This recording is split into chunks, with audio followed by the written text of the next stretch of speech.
Bueno, don Claudio, tenemos el segundo invitado. Es el doctor en ingeniería Roberto Ferrero. Roberto Ferrero, vicepresidente del Ente Provincial Regulador de la Energía Eléctrica EPRE, asumió la función en junio del 2022, fue vocal del EPRE y es doctor en ingeniería. Exactamente. Bienvenido, Roberto. Buen día. Un gusto tenerlo acá con nosotros. Buenos días, igualmente. Hacía mucho que queríamos tener... Que queremos charlar con Sí, ustedes, sí. Sí, el EPRE, de un tiempo a esta parte, bueno, ustedes han logrado eso, se ha transformado en la esperanza de mucha gente en la provincia de San Juan, que tiene problemas con la boleta de luz, pero además tiene problemas con el servicio. Y donde recurren es al EPRE, porque para eso está, ¿no? Esa es la idea. Así es función fundamental del EPRE. Fundamental del EPRE, que es regular lo que hace la distribuidora. ¿Y cómo se porta la distribuidora que ahora cambió de nombre? La distribuidora ha cambiado su razón social, la marca, Sí. ha pasado a denominarse Naturgy San Juan S.A., eso es siguiendo toda la estructura corporativa. Naturgy es una multinacional de energía muy importante, es lo que en algún momento, si uno sigue, ¿no es cierto?, arriba hasta la tatarabuela, llamémosle, Sí. hasta la mamá de todas las mamás que tienen las empresas.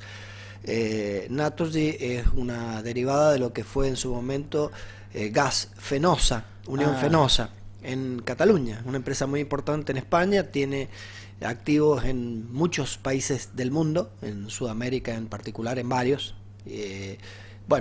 Ahora presente en San Juan con su marca, lo cual no deja de ser una cuestión o una señal importante, auspiciosa, porque de alguna manera denota el compromiso de la corporación sobre el desarrollo de la empresa en la provincia de San Juan. Claro, porque si le ponen su nombre... Lógico, estamos ¿Esto ha hablando de una empresa significado importante. algún cambio para el usuario? No, desde el punto de vista de las obligaciones de la empresa, los derechos de los usuarios, eso se mantiene absolutamente idéntico. Aquí lo que ha cambiado es solamente la marca, porque inclusive Naturgy ya era dueña de Energía San Juan a través de una compañía chilena que se llama CGE, que a su vez es dueña de una compañía argentina que se llama CGE Argentina, que a su vez es dueña de Agua Negra, que a su vez es dueña de Energía San Juan. Eso no ha cambiado, eso es exactamente lo mismo. Sigue siendo Naturgy la dueña de la propietaria del paquete mayoritario de acciones de lo que hasta hace poco era Energía San Juan, Sociedad Anónima, ahora es Naturgy Argentina.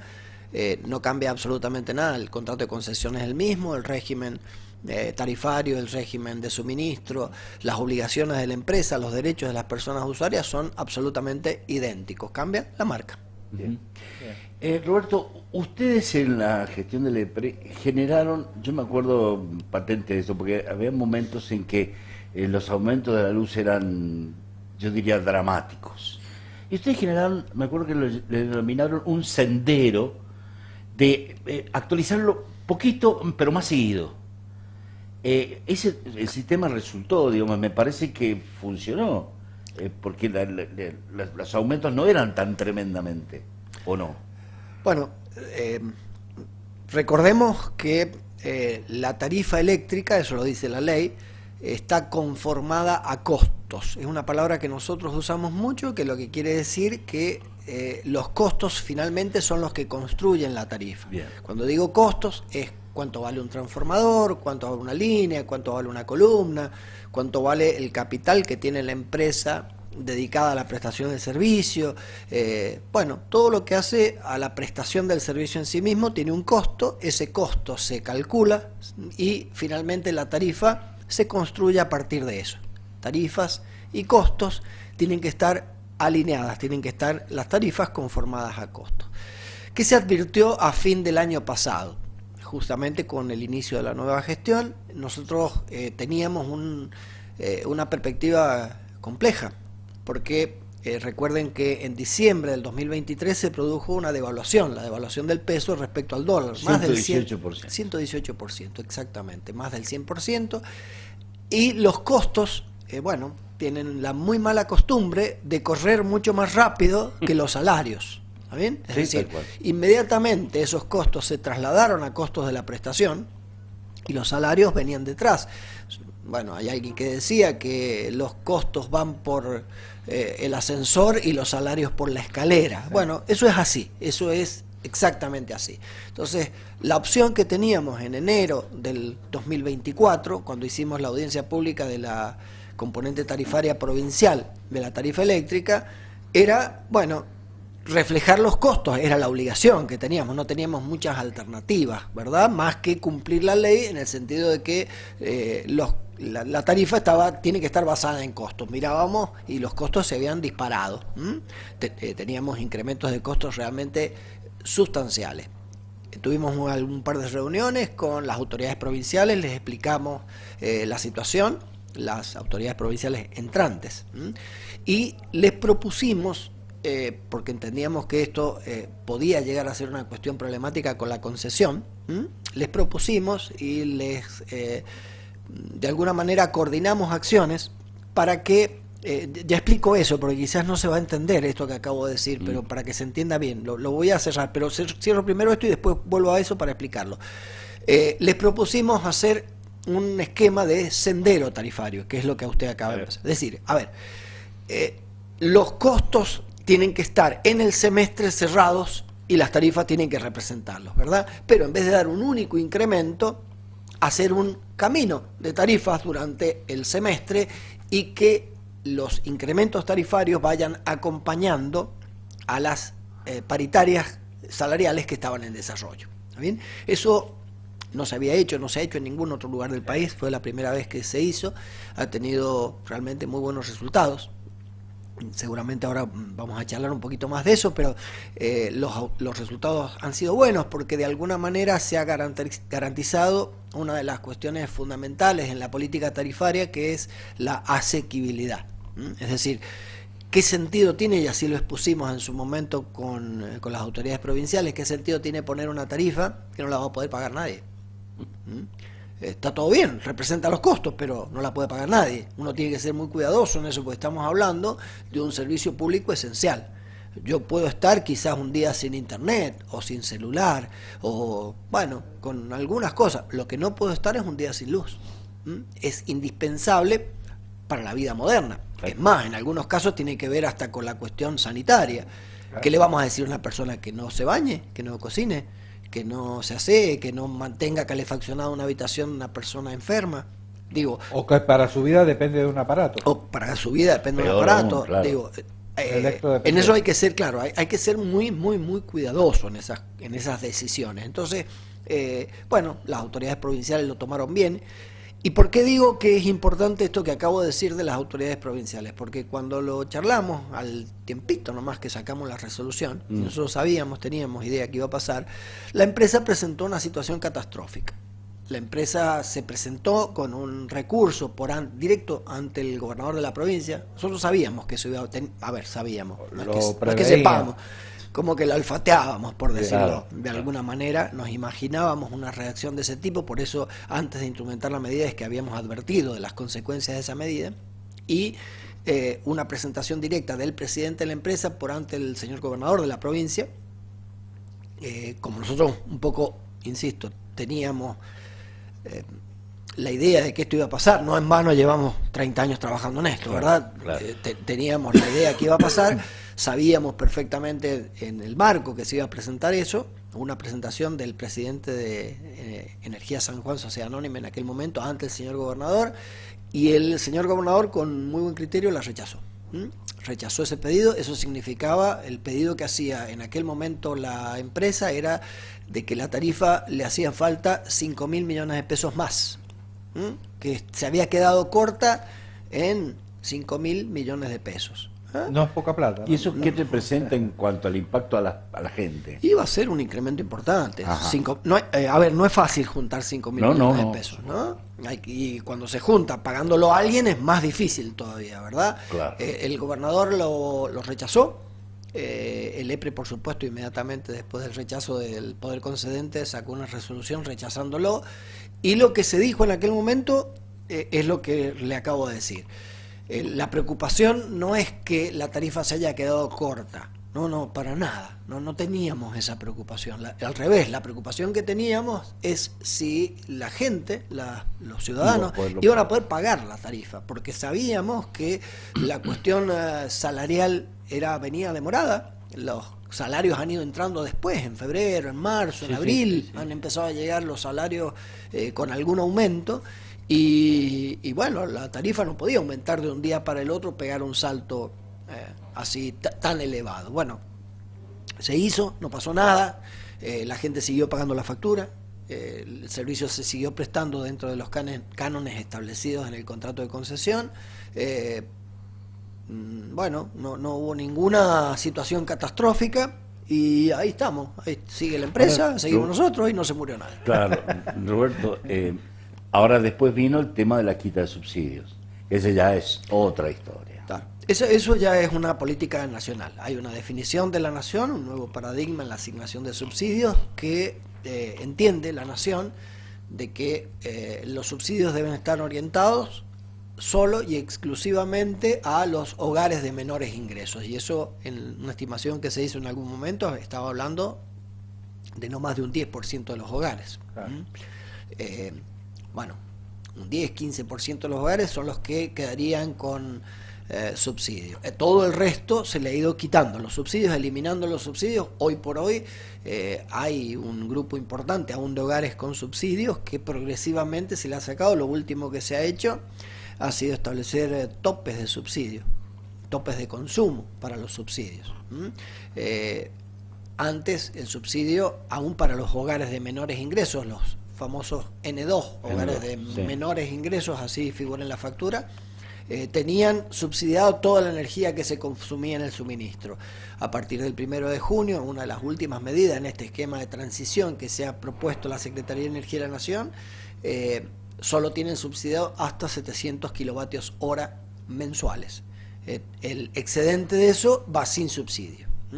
Y son medidas progresivas que han ido atacando el problema desde esa nueva visión, desde ese nuevo paradigma que tiene que ver con que subsidios va a ser a un grupo reducido de personas y para un para un segmento reducido de consumo. Entonces, bueno, esto es lo que justifica estos aumentos que ha habido estos últimos días. La mayoría de los aumentos en general vienen provocados por dos cuestiones.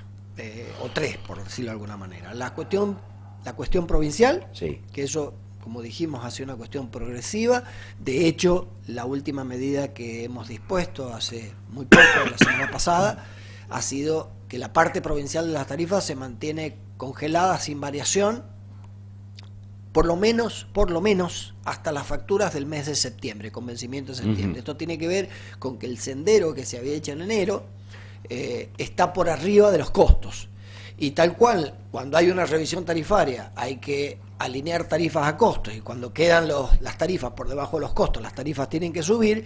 Si nosotros advertimos que las tarifas van a quedar por arriba de los costos, no tienen que subir. Bueno, eso es lo que se ha hecho. Bien. No se va a permitir ningún incremento hasta... En lo que depende de la provincia está congelado hasta la... Por lo menos hasta septiembre, lo menos hasta septiembre. Bien. Habrá una revisión tarifaria ahora el 31 de julio de una audiencia, miraremos bien los números, veremos cómo sigue el sendero para el segundo semestre, pero de hecho ya está definido eso, que hasta las facturas con vencimiento en septiembre, los costos que están presentes, los costos provinciales que están presentes en la tarifa, se mantienen congelados y sin variación hasta las facturas de septiembre. Bien. Con los valores de el 23 de junio, 23 de mayo. Bien.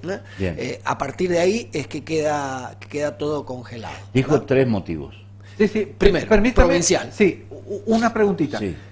¿Qué tiene que ver con esto que está explicando? ¿Hay compensación de la provincia? No. No hay compensación. No, ni un peso. No, esto tiene que ver con costos. O sea, acá estamos mirando costos. No es que no se retribuyan los costos en la tarifa y se retribuyan por otro lado. De acuerdo. No hay compensación. No. La compensación viene por el pago que realizan las personas usuarias de la factura. De acuerdo. Entonces, ese es el primero. Ese es el primero, la parte provincial. Lo otro tiene que ver, y es un componente muy importante, con el consumo, ¿verdad? Siempre hago la analogía de cuánto gasto yo en nafta para mi motito o para mi auto, para trasladarme. y es probable que en enero gaste mucho más si me voy de vacaciones, ¿no es cierto? Claro. O si, qué sé yo, de repente empiezo a trabajar en la mañana y en la tarde en mi motito, y voy a gastar el doble. Y la nafta, ¿aumentó el doble el litro de nafta? No, lo que aumentó es el consumo. Bien. Bueno, con la factura de electricidad pasa más o menos lo mismo. Hay meses del año donde el consumo se duplica y hasta triplica, en particular en verano, consumo de confort asociado al aire acondicionado, y en invierno consumo de calefacción o sanidad por el tema del agua caliente, ¿verdad? Hay lugares que no tienen gas natural y calientan agua con electricidad. Entonces, si el consumo es el doble, y por más que la tarifa se haya mantenido idéntica, la factura va a venir el doble. El doble. Está bien, porque tiene que ver con el consumo. Esas son las recomendaciones que muchas veces se le hacen a las personas usuarias, de mirar su factura. Hay unas barras en la parte superior derecha de la factura. Que son muy gráficas. Claro, que indica, la primera de la derecha es el consumo del bimestre que se está facturando, la primera de la izquierda es el mismo consumo del bimestre análogo del año anterior. Si esas dos barras tienen más o menos la misma altura, bueno, estoy consumiendo más o menos lo mismo que el año pasado, es esperable. Ahora, si esa barra de repente es el doble o el triple del año pasado, ahí hay un problema. Hay algo raro con el consumo, hay que reclamar y hay que verificar de dónde proviene ese incremento en el consumo. Bien. ¿Verdad? Será un error en la facturación o un error en la lectura, o quizás, bueno, que se consumió el doble para que haya un nuevo aparato. Bueno, hay que investigarlo o, bueno, determinar cuál es el error. Entonces, componente provincial, componente de consumo, ese es el segundo, y el tercero es el componente nacional, que es lo que define la Secretaría de Energía de la Nación, que en el último año y medio ha sido el componente preponderante. Hay precios que define la Secretaría de Energía de la Nación que ha aumentado en más del 1.500, 2.000%. Entonces, bueno, ¿y por qué ha aumentado eso? Pues se le quitaron todos los subsidios. Entonces, cuando uno tiene ese tipo de incremento, finalmente el peso en la factura es 400%. Cuando uno mira la factura de este año y la compara con la factura del año pasado, está hablando de incrementos del orden del 300, 400%. Para algunos sectores, que son los que han perdido el subsidio. Entonces, y ahí, ¿quién tiene la culpa? Bueno, si uno mira la parte provincial, ha seguido la inflación de alguna manera, por debajo, inclusive. Para el caso de los residenciales, la medida ni siquiera es la inflación, la medida son los salarios, eso que dije al principio. Nosotros miramos, en el momento de los incrementos para hogares, miramos cómo han evolucionado los salarios para que las tarifas cumplan ese criterio de asequibilidad, y tratamos de dar lo que podemos hacer teniendo en cuenta eso. Pero, insisto, la parte provincial, en el peor de los casos, es la inflación, en el peor de los casos, ¿verdad? Ahora, la parte nacional, ¿hay que quitarle los subsidios? No. Está muy por arriba la inflación. Si uno compara, tiene que irse mucho para atrás para mirar estos niveles de tarifa. Tiene que irse muchos años para atrás para verlos comparables. De hecho, hay que irse al 2018, 2017. La verdad es que explica las cosas como un profesor. No, pero yo lo voy... Yo tengo dos preguntas para hacerles nada más. Bien. La primera. La Nación quiere pasar de N1, N2, N3 a un sistema de canasta energética. Se lo juro, Roberto, lo he analizado, lo he estudiado, lo he leído 1000 veces y no lo entiendo. Somos dos. ¿Cómo lo vamos a Está hablando con un especialista. Somos dos. Hemos tenido muchas charlas con la Secretaría de Energía de la Nación, le hemos sugerido algunas cuestiones, nosotros nos hemos presentado, de hecho, en las audiencias públicas y hemos peticionado ante la Secretaría de Energía de la Nación, le hemos dicho la dificultad que va a significar para la persona usuaria de siquiera entender el esquema de subsidio. Imposible. Porque tiene que ver, fíjese, si se instrumenta la canasta básica energética como estaba pensada, tiene que ver con la composición del grupo familiar, con los ingresos, con la ubicación geográfica del suministro, con la época del año, con el consumo. O sea, se va a parar usted en su casa y el vecino al lado va a tener un subsidio completamente diferente. Van a mirar la factura y van a decir, ¿por qué vos tenés tanto de subsidio y yo tanto? No. Es realmente, a ver, desde el punto de vista académico, bueno, suena bonito. No voy a decir que no, es una muy buena idea desde el punto de vista académico, pero es que es verdad, uno lo ve, tuvimos algunas reuniones, como le digo, con algunas de las personas que estaban a cargo de esto, y la verdad nos hablaban de la envolvente energética de los edificios, participación de cada tipo de integrante del hogar en la conformación del consumo, realmente interesantes como ejercicio académico, pero acá está la gente detrás. Y ahí uno se tiene que tener mucho cuidado y una de las cosas, yo le decía al principio, le hablaba de la asequibilidad, esa palabra tan difícil de decir que tiene que ver, yo tengo que poder pagar la factura, porque claro, yo si estoy sin luz no puedo vivir. Esto no es el 1500, no es el año 1492, no es que viene Colón y lo estamos esperando acá, no, tenemos que tener luz, tenemos que tener la posibilidad de tener un consumo racional, debidamente eficiente, pero que sea compatible con el estilo de vida moderno. Bien. Entonces, esa condición es muy importante. Y la otra condición que también es importante, tiene que ser entendible. La persona, a ver, la factura de la luz cuando uno la mira es, la verdad, abruma. Uno la mira y dice, wow, qué cantidad de información. Eso es un problema, porque tiene mucha información, claro, la factura.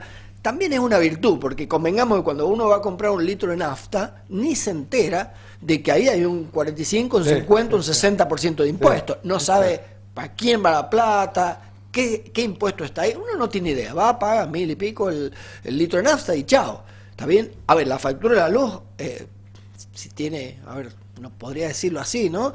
Peca de honesta, de transparente, sí, tiene todo, sí. Está todo. Y ahí puede venir un usuario y decir, che, ¿qué hicieron con la plata del pie? ¿De dónde está esa plata? Y nosotros tenemos la obligación de ir y mostrarle cada una de las cosas que se hizo con ese dinero. Bien. Lo mismo con cualquier componente de la factura. De hecho, hace poquito, ustedes saben, el gobierno ha establecido un tope para el cargo único municipal, que era otra cuestión ahí media oscura, que estaba metido en la factura, que nadie entendía bien qué era y para qué era. Bueno, está ahí y el usuario tiene derecho, en este caso el usuario de cada municipio, a decir, che, ¿qué hicieron con esa plata? ¿Dónde va esa plata? Claro. Entonces, otra de las condiciones, como decía, es que se entienda la factura. La factura se tiene que poder entender, o lo que está ahí. Entonces, claro, cuando el subsidio es un número y uno no sabe qué representa, y hay un problema. Hay un problema. Hoy, está ese subsidio ahí, se otorgó, hay un criterio, el nuevo paradigma habla de la canasta básica energética, sí. Entendemos, lo ha planteado como una cuestión de transición. De hecho, creo que lo que sí se puede explicar, y eso sí se puede entender, es que el consumo subsidiado tiene un tope. La decisión de la Nación, antes era cualquiera el consumo subsidiado, ahora hasta 700 kilovatios hora. Bueno. La discusión es si está bien ese número o no, pero el concepto está, digo, y ese se puede explicar. El resto de las cuestiones va a ser muy difícil de entenderlo, nos va a costar mucho, y la verdad entiendo de que cada cosa que se haga tiene que venir acompañada de mucha discusión, de mucho análisis, porque si no, no se va a entender y va a fracasar. Bueno, Roberto, primer contacto, hay un montón de dudas todavía que quedan pendientes. Sí. Vamos a tratar de invitarlo, no sé, en agosto, ¿será? ¿O en septiembre? Sí, queda para hablar, por ejemplo... Para que volvamos a charlar y preguntar algunas otras cosas. Del sistema energético, claro, redes, cómo estamos, qué se viene para la minería. Muchas cosas. Han quedado muchos temas. Y algunas otras cuestiones puntuales de los usuarios. Así que lo vamos a invitar para que charlemos, tomamos otro café y charlamos. ¿Cómo no? Muchas gracias por la Un último comentario. Sí. Recordar que también por disposición de la Secretaría de Energía de la Nación, todos aquellos usuarios que no se han inscrito en el RACE, aunque tengan un subsidio provincial, en el caso de la tarifa social, hay usuarios que estando en tarifa social automáticamente reciben el subsidio de la Nación. La Secretaría ha dispuesto que a partir del 1 de agosto, nosotros estamos pidiendo que eso se prorrogue, pero a partir del 1 de agosto, si no se han inscrito en el RACE, en el registro de acceso a los subsidios energéticos, van a perder el subsidio de la Nación. La recomendación a los usuarios, sencilla: no te inscribiste, inscribite.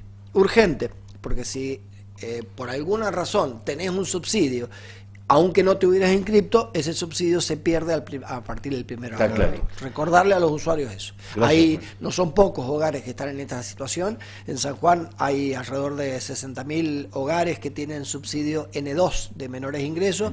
De esos 60.000 hay 17.000 hogares que perderían el subsidio por no inscribirse. 17.000. Se le está mandando una nota a cada uno. Hemos instruido a la distribuidora de acercarle junto con la factura una nota, pero bueno, lo más fácil es lo personal, ¿verdad? Si yo sé si me inscripto o no me inscripto. Entonces ahí tiene que primar la responsabilidad de cada hogar de, si no se inscripto, inscribirse. Gracias, Roberto. Muchas gracias, Roberto. Gracias a ustedes. Vamos a la pausa.